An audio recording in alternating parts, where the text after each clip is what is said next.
Dear viewers, welcome to our channel. Subscribe to receive more stories every day. The night Sarah told Daniel she was expecting twins, she could see the exact moment his heart turned to stone. He froze mid-bite at the dinner table, his fork hovering in the air. His jaw tightened.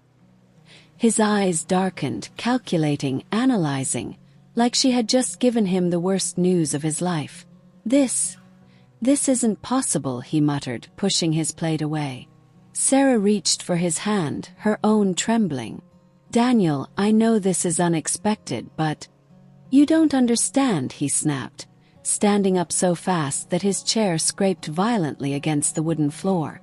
This will ruin everything. Ruin. That word struck her harder than a slap. Ruin, she echoed, barely recognizing her own voice. My career, Sarah. His hands clenched into fists. We can barely afford another baby, let alone two. Do you know what this will do to my future? To our future. Our future. Well, he wasn't thinking about their future. He was thinking about his own. Sarah had always known Daniel was ambitious. He worked late nights, traveled constantly, and spent more time polishing his LinkedIn profile than he did talking to their 5-year-old daughter, Emma. But she had never imagined he would be this selfish. We'll find a way, she said, trying to steady herself to believe her own words. We always do. Daniel exhaled sharply, his eyes cold. No, Sarah. You will find a way. Because I'm done. The silence that followed was suffocating. Done. Her voice barely came out. I'm leaving. Her breath hitched. You can't be serious. He was. That night, Daniel packed his bags, kissed Emma on the forehead without waking her, and walked out the door without looking back. No apology. No second thoughts. Just gone. Survival mode. The first few months after Daniel left were nothing short of a nightmare. Sarah, already exhausted from pregnancy, had to juggle work, bills, and a confused 5-year-old who kept asking when Daddy was coming home. She could barely sleep. The weight of abandonment sat heavy on her chest every night, along with the pressure of providing for 3 children alone. Money was tight, painfully tight. She worked extra shifts, took on freelance projects, and clipped coupons like her life depended on it. She learned to stretch a single meal across 3 days, to buy second-hand baby clothes, to fight back tears in grocery store aisles when she realized she couldn't afford even the simplest treats for Emma. And then the twins were born. No partner by her side. No warm hands to hold hers through the pain. Just her. Her and the weight of everything Daniel had left behind. But despite the exhaustion, despite the fear, despite the crushing loneliness, she survived. And not just survived. She adapted. What started as desperation turned into something else. Hunger. A hunger to prove that she wasn't weak. That she wasn't some tragic story of a woman left behind. She started studying. Late at night, when the kids were asleep, she buried herself in business books, strategy guides, online courses. Anything to sharpen her mind. She worked harder, climbed faster, spoke louder, became unstoppable. And within a few years, the woman Daniel had walked away from had become a force to be reckoned with. Sarah had entered the corporate world as a struggling single mother, just looking for a way to feed her children. But somewhere along the way, she became something more. She learned how to own a room, how to negotiate, how to turn every setback into a stepping stone. By the time she was in her early 30s, she had built a reputation, a powerhouse in the business world. People respected her, feared her, and soon companies weren't just hiring her, they were fighting for her.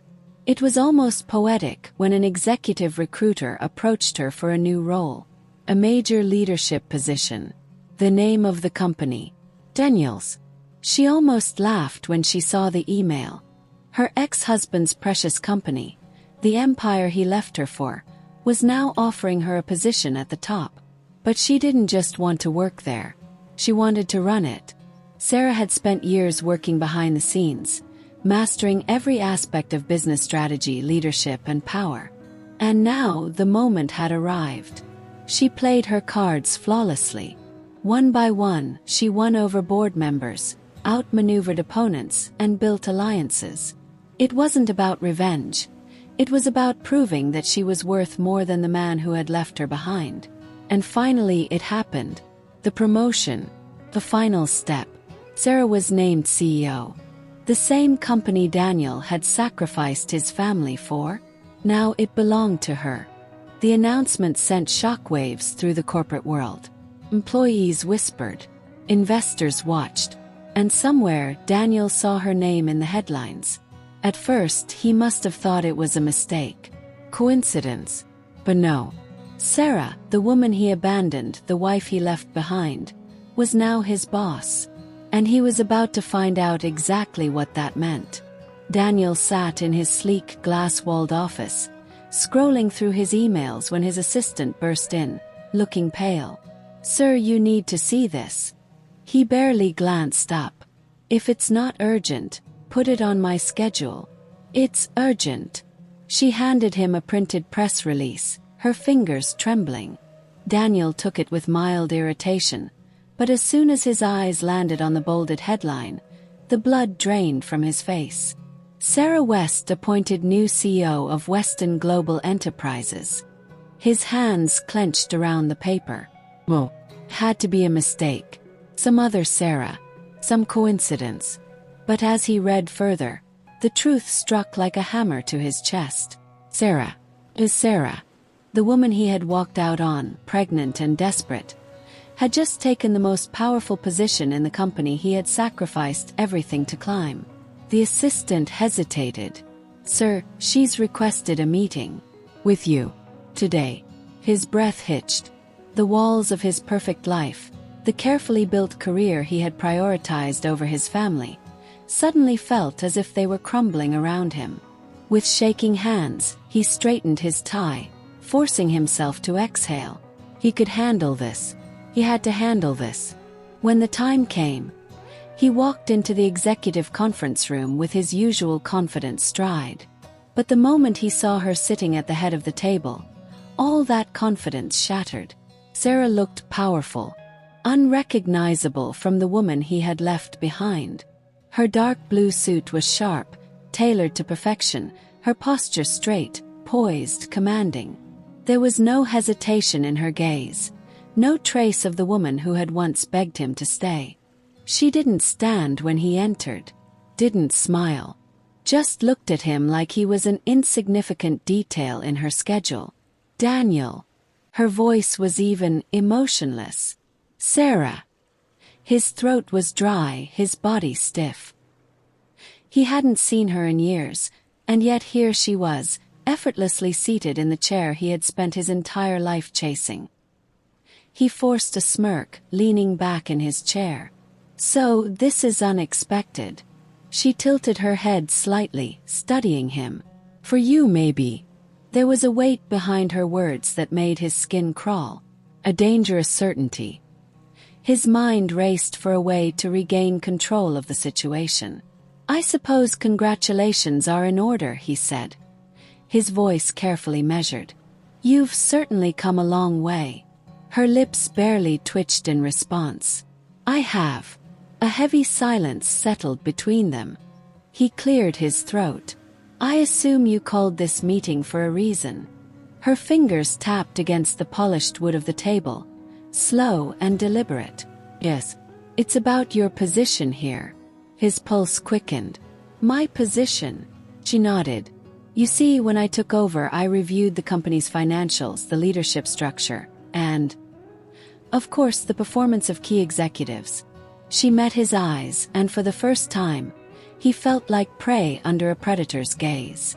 "And you, Daniel, have been underperforming." His stomach dropped. "That's ridiculous." She slid a folder across the table. "The numbers don't lie. Declining revenue under your division, poor leadership ratings, failed expansions. The board had concerns even before I arrived." He opened the folder, scanning the documents, and his breath caught. "It was bad." really bad. This is just a rough patch, he tried to argue. I've been working on turning things around. Sarah leaned back, crossing her arms. You had years to turn things around. His heart pounded. This couldn't be happening. Sarah, you can't seriously be considering. And I am. His hands curled into fists. This is personal, isn't it? His voice was sharp now, laced with anger. You're using your position to get revenge. Sarah let out a soft laugh, but there was no humor in it. Revenge. She raised an eyebrow. If this were revenge, Daniel, you'd have been escorted out by security already. He swallowed hard. This isn't personal, she continued. It's business. And in business, we don't hold on to dead weight. The words landed like a slap. He had spent years chasing power, stepping over others to get ahead. And now, the woman he had discarded so easily was standing over him, determining his fate with a single stroke of a pen. He had never imagined she would rise higher than him, never thought she would be the one in control. And yet, here they were. Sarah slid a final document toward him. This is your severance package. His heart pounded as he stared at the paper. You're firing me. She met his eyes, unblinking. I'm offering you a graceful exit. You should take it. A storm of emotions raged inside him. Anger, disbelief, humiliation. But beneath it all, something else burned. Regret. For the first time, he truly understood what he had lost. Not just his job. Not just his position. But her. Sarah stood, smoothing her suit.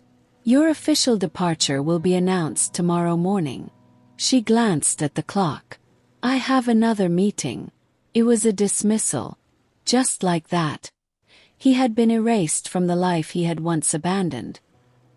He opened his mouth to protest, to plead, but nothing came out. Because deep down he knew. Sarah had already won. Daniel sat frozen in his chair long after Sarah left the room. The document in front of him blurred as his mind reeled. This wasn't how things were supposed to go. He was supposed to be the one on top. He was supposed to be the one making decisions. But now, he was nothing more than a name on a severance package, dismissed like an afterthought. His fingers twitched against the table. He needed to think. He needed a way out of this.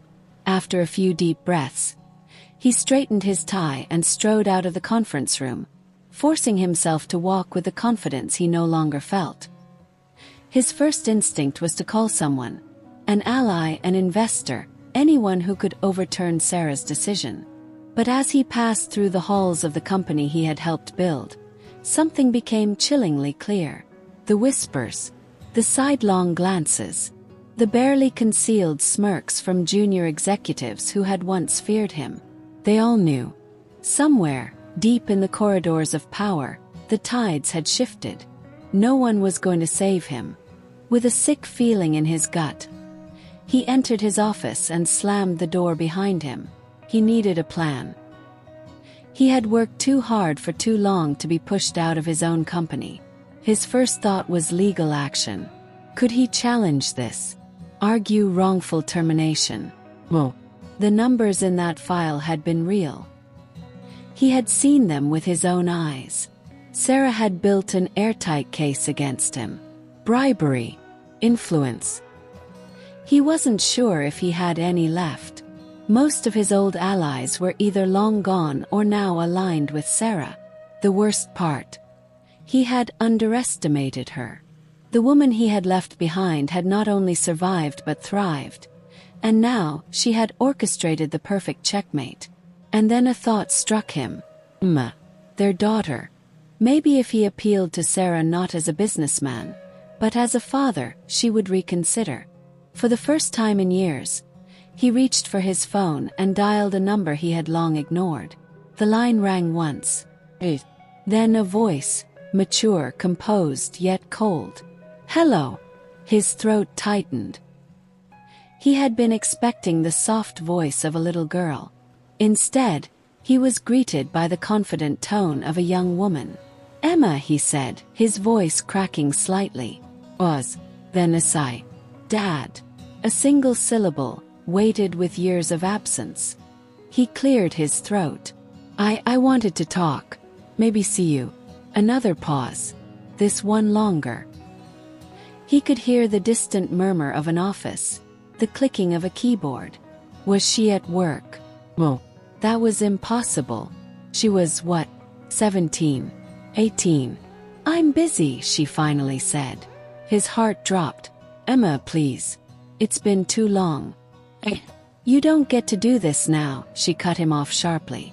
You don't get to show up when it's convenient for you. His chest tightened. I know I wasn't there for you. But I want to fix that. She let out a bitter laugh. Fix it? Dad, I stopped waiting for you a long time ago. Silence. I just thought, he exhaled, rubbing a hand over his face. I thought maybe we could reconnect. She didn't respond right away. Then she said something that knocked the breath out of him. I work here, you know. His blood ran cold. What? I work at Weston Global. Mom brought me in a year ago. His stomach twisted into knots. His own daughter had been working under Sarah. And he had never even known. She's been training me, Emma continued, her voice firm. I know the industry inside and out. I understand strategy, finance, negotiations. She made sure of that. His fingers tightened around the phone. You're saying. I'm saying that I'm next in line, Dad. The world spun around him.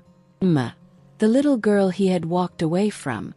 The daughter he had once kissed on the forehead before abandoning her in the middle of the night. She wasn't a little girl anymore. She was his replacement. His voice came out hoarse. Emma, please don't do this. You don't understand what this company means to me.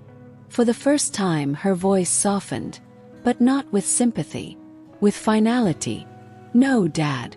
You don't understand what this company means to us. And then the call ended.